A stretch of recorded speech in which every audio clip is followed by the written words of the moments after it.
Hello, and welcome back to another Chef live stream. Today we're doing Policyfile basics. I've seen a couple of questions in the Chef community channel about them. So I just thought I'd go over how I use my policy files, how I've seen a couple of other people use them, like including policy. And there's some hoisting stuff that we will not go over today because I still don't fully understand that, and I want to sort of fully grasp that before I share that with you. So we'll be covering some of the more advanced things that way. But we're just going to jump right into it, and let's share my screen. So what is a policy file? So the policy file is a way of collating and telling Chef what to run for a particular run. Policy files output a policy file.lock, which is the full digest of what it's going to run, which version it's going to run, and everything like that, which is really nice. Which means that when you have your policy file.lock, Chef doesn't need to regenerate that lock file like it used to with Workshelf and all the other tools. We've got a set in stone run list, which is quite nice. So it's nice for security, and it's really nice for speed. As a result, each Chef run doesn't have to go and calculate the dependencies and go, oh yeah, is that dependency right still? Yeah, turns out it is. It's all good.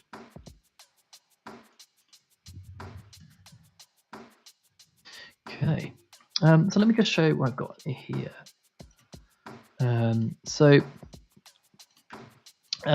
All of this is in the documentation on docs.chef.io. If you get stuck anywhere and there's a little bit more explanation there, I'll just sort of go over this in a different explanation, which is quite nice, hopefully. So it's going to be nice. Hopefully it's going to be nice. So the first thing here is the name of our cookbook, or the name of our policy file here. So it's Chef Pie. So our policy file, when we upload it to the Chef server, to Chef Automate, it's going to be called Chef Pie. This is the thing that sort of this is your handle on it in the future. And this is where we're going to look for cookbooks. So default source, your source for cookbooks. We can have supermarket as I'm using here. The most common is usually supermarket, which is quite nice.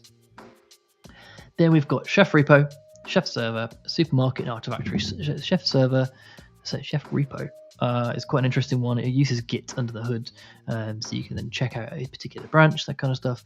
I prefer to just use Supermarket or Artifactory myself, because then you're using published artifacts, which hopefully have gone through their own CI/CD process themselves, so you can then say, right, go and look at this, go and look at this. As you'll see here, the default source Supermarket, you can install things like Java, Apache 2, that kind of stuff there, which is quite nice. Or, surprise, surprise, the Line cookbook, which edits lines. If anyone doesn't know that, it's quite a nice cookbook. It's a pretty gnarly cookbook. Hopefully, it's one of those. Hopefully, this should be edge case scenarios, but actually, we've used it all over the place, which is quite nice. And the metadata keyword is a nice one here. So it's I say reasonably recent. It's one of the more recent additions to policy files. What it's going to do is just look at the metadata file you've got in your cookbook. So there's a metadata keyword here. It'll then go and look at your metadata RB locally and see your dependencies here and say, right, well, if you've got line, and then we can say, right, well, I want line less than version 6. Oh, that was nice. Thanks, Copilot. We can do this. Let's say we want to use a particular version of line. Same thing with Chef Client Updater. We can pull those dependencies then straight through to our policy file, and that'll be ingested into that there. You can also just say, right, I just want the line cookbook. Don't care what's in the metadata, or you can duplicate what's in the metadata. I prefer to say, well, have what's in my metadata file, because that's kind of the classic way of doing it. This also sort of tells this cookbook requires this stuff here. So that's my preference anyway. Other people have different preferences there. And then here's the thing that actually does all the magic, or it does the running of the thing.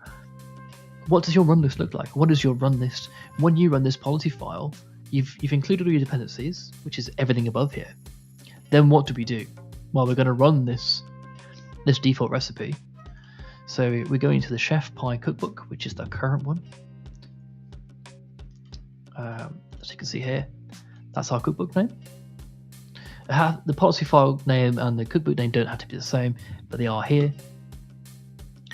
So we're going to run the Chef Pie cookbook, and we're going to run the default recipe. You can also do that. I prefer not to because I like to be a little bit more explicit. So we'll just put that back. And then default recipe goes off and does a bunch of other things. I like a single entry point. So then we can say, right, we'll do all the system stuff, the new optimization stuff, and the updater, and then the compliance phase things. So I get to order it, and then I can say, well, if I'm just looking for compliance phase, like all the compliance phase stuff is in there, all the optimization stuff is in there. So default runs the default recipe, and in this case, the default recipe then goes off and sort of branches off and runs a bunch of other recipes, which is quite nice. And then you can also include policies in a nested fashion. So if you had another policy called pie or called cake, let's say, or cake PHP source supermarket, let's try that instead. You can then go, Copilot is working overtime today, it's great. I'll talk about Copilot in a second. So include policy allows you to include other policy files which look a lot like this. And go off and say, right, well, instead of running a run list, I want to go run. So we are going to wrap another policy file, as it were. So we can set attributes, we can set known attributes, we can set a bunch of other things. We can add extra things to the run list and say, oh, right, well, we're also going to run our organization-wide standardized security policy that way. So we can say security, like include the security policy there, and we can go then it will go off and run that stuff there, which is quite nice. And that will give you a bunch of, so for one line you get a huge benefit there. You can just include extra external policy files from all of the usual source stuff there. That's pretty much it. Like that's the long and the short of all of the policy file things. Let me just go and check if I haven't missed anything out. No, I mean, it's quite nice and simple there. So that's writing your policy files. So you've got your name, your default source, metadata in this case, or cookbook, and then our run list. So our name, so our handle of what we're currently doing, then our default source, where we're going to find all of our cookbooks, our metadata, which is a keyword. It just goes up to our metadata RB and then pulls in those cookbooks and dependencies and version constraints. And then we go off and run a run list. So we've got all that in place now, and that's quite nice. So then we can just do chef push. Here's a nice thing. I won't show you the other end of this today because I've just before I came on air, I was like, well, I'll just boot up my Automate server, and I've forgotten the password for it. So I need to go rebuild that tomorrow. Because of course, just before demos, everything blows up. So I'm going to do a chef push. If I do a chef push -- help, we got our help here. You can push policy groups, so you can push your policy files to particular policy groups. And I'll go over policy groups in a bit more detail later on, because then I'll need Automate to show you how that works nicely in the UI. But that's really nice. You can think of policy groups as environments. Like you can say dev, prod, pre-prod, those kind of things, or blue-green. That's why they're not really called environments anymore, but you can say, well, I'm going to push this to the green group or the blue group, and you can think about environments differently, which is quite nice. Also, environments are already woefully, like really overloaded, so we sort of stayed away from that. So we just call them policy groups instead, because they are just groups of policies at the end of the day. And then the last one, so you chef push, policy group, and then policy file. If you haven't called your policy file policyfile.rb, you can then specify it here. I've called it policy file, so it'll just pick it up there. It's quite nice. But you can also have multiple policy files in your current folder. One for, like, let's say your web server, and then your backend server, and this kind of things. You can push those up that way there. It's quite nice. On the options, so there's some accepting licensing, debugging, and that kind of stuff there. And there's kind of not a huge amount of things to do there, which is quite nice. So I'm just going to do chef. I mean, this is pretty much all I ever do is I do a chef push, and then K3 is cluster. So this is my policy group is called K3 is cluster. Surprise, surprise, we're still playing with our K3 is cluster at this point. So we can push our current policy file to automate, and I'll show in a second how that's authenticated. We'll push our policy file with our cookbooks up there. So you think, well, you did one upload there rather than multiple uploads. So Berkshelf used to do and the chef file used to do separate uploads for each of the cookbooks. So let's say we had the Chef Pie cookbook, and then when we uploaded those cookbooks, we would upload the Lion cookbook and make sure it was the correct version, and then the Chef Pie cookbook and make sure that was the correct version, and then the Chef Client Updater cookbook and make sure that was the correct version. Well, instead of doing all of that now, we tar that up into its own artifact and push that up there. So these are you can have the Lion cookbook at version 443 with that particular hash there, and this all contains like in a nice tar file basically when it gets onto the Policyfile server, and it's all versioned with this policy. So then you get to uploading a different policy file, and it may include the same Lion cookbook. That will go up to its own upload area, which is quite nice. And it just means that you're segregated from people changing the Lion cookbook underneath you. Bit of item potency there, bit of security and safety there, which is quite nice over Burke's files, that kind of stuff. So if you are still using Burke's files, I highly recommend using Policyfiles instead. That said, if anyone's still using it and you've got any questions about Policyfiles in the chat, just leave them in the chat, or just jump on the Slack channel. We can answer some questions there. Let me just see if we've got anything else there. No, can't see anything there.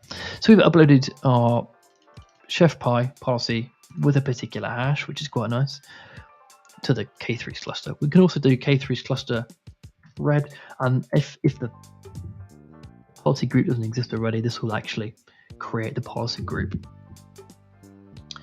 And then I will have to go and double check that I'm not going to share anything whilst I'm doing this. I'm going to go and see how it's all right. So this is do some sneaky stuff in the background. That's fine. Secrets.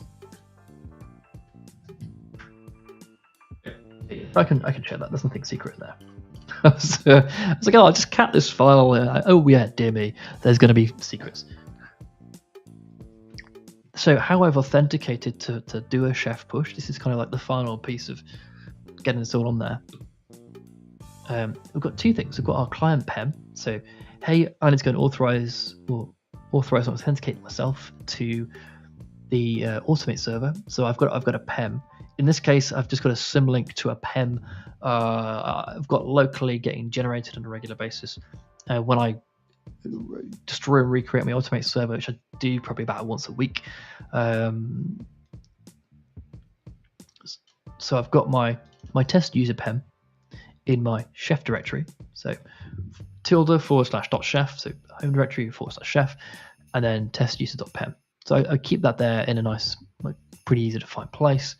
I could have done it there as well. So you need your PEM file, and that'll give you your authentication there. And then what we can do here is we can have different profiles. So if you've got multiple different Automate servers, multiple different chef servers, you can have a this is a TOML.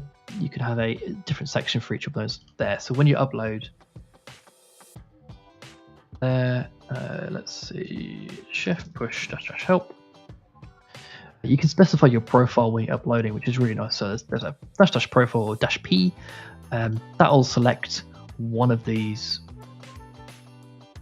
files here, which is quite nice. So one of these profiles, because we're using the default profile here, I'll just use the default profile by default, which is quite nice. I am the test user. I've got my test user PEM, and this is where my local Automate server is. if I had a different section, let's say, let me just open that one up, and so code chef slash creds.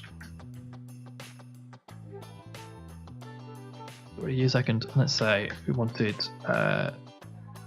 super awesome server, and so we will still use the test user and maybe a different so maybe it's in somewhere else like food user. And of course we need a different automate URL, so we just put a2 local. In fact, the URL might be another server.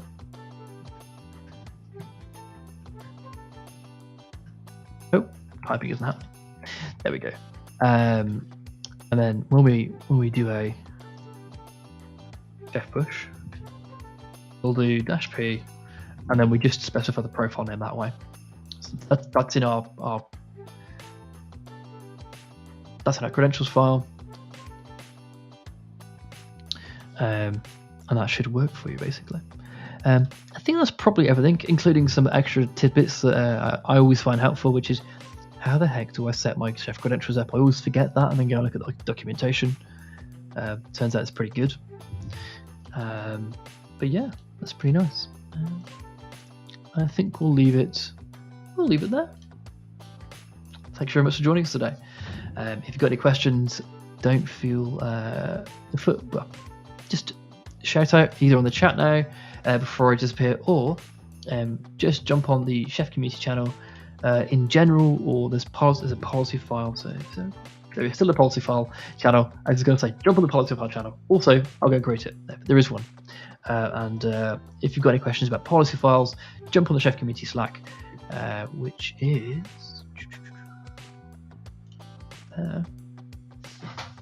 yeah, come and ask us some questions. All right.